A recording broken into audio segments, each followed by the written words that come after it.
A couple of days ago, Sydney opened its incredibly complex new underground highway interchange beneath the inner city suburb of Rozelle. And this is the latest phase of the $21 billion WestConnex road project to open. This is a project that promised to bring a substantial improvement to traffic in Sydney, a city that does suffer heavily from quite significant traffic congestion. And it aimed to do this by building 33 kilometers of new underground highways. But to say the opposite has happened would almost be a major understatement.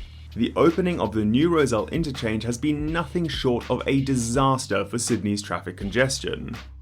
If you look at Google Maps traffic data during peak hours, you are faced with a sea of red lines. Commutes that had previously taken 20 minutes by car were blowing out to over an hour, and drivers had been struggling to move more than 90 meters every 10 minutes. And while the government is scrambling to fix the traffic chaos by, you guessed it, adding more lanes, many experts believe the traffic issues are here to stay. So what has caused these issues, and is there actually a way to fix it? Or are we stuck with this mess forever? Well, one of the first culprits blamed for the traffic was driver confusion, not helped by some pretty poor signage. There were signs suggesting the underground bypass from the Iron Cove Bridge to the Anzac Bridge would be tolled, so many drivers avoided the route to save money, even though that particular tunnel isn't actually tolled, at least for now. Driver confusion will naturally decrease as an issue over time as people learn the route, but there are more significant structural issues that are creating this traffic mess that aren't going to go away with time. The new interchange is now funneling basically an additional freeway's worth of cars coming from one of the other parts of WestConnex, the M8, towards the already congested Anzac Bridge, where these cars now need to merge with other traffic coming from the City West Link, as well as Victoria Road and the Crescent to get onto the bridge. Before the opening of the Rozelle Interchange, there were already 7 lanes of traffic that needed to merge into 4 on the Anzac Bridge, but with the new tunnels, that's increased to 10. And anybody who's driven on a freeway can tell you merge points are often where traffic is slowed the most. And 10 lanes merging to just 4 is such an obvious recipe for disaster, I am genuinely shocked it was allowed to get built. The government has clearly seen what a catastrophe this new interchange has been, and has hastily drawn up plans to try and fix it by extending one of the lanes 400 meters to increase the amount of time drivers have to merge. While this does increase the merging distance, the fundamental flaw of 10 lanes merging into 4 remains. It also hits at the heart of the biggest problem with the Rozelle Interchange and the WestConnex project as a whole: trying to solve traffic with more roads. It has been proven time and time again that building more highways consistently makes traffic worse. Beyond just the obvious poor design decisions made with the Rozelle Interchange, it is only going to get worse as the additional road space leads to induced demand.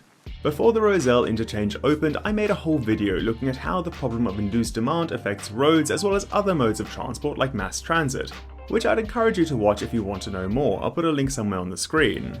But in short, induced demand means that when you build more roads, you attract more people to driving, and in the long run, that makes traffic worse.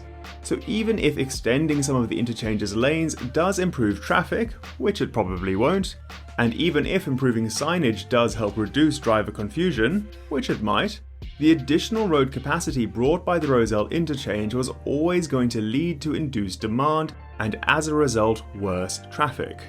And as induced demand usually takes a bit of time to start showing its full effect, the worst is yet to come. But is there any way we could have avoided this mess? Well, I don't think so, not unless we shift our priorities away from road infrastructure towards more sustainable forms of transport like mass transit or cycling. In the video I made about induced demand, I noted that for the cost of WestConnex, we could have built Sydney's recent City and South East Light Rail project almost 7 times over. Perhaps a tram line running down Victoria Road could have been built instead.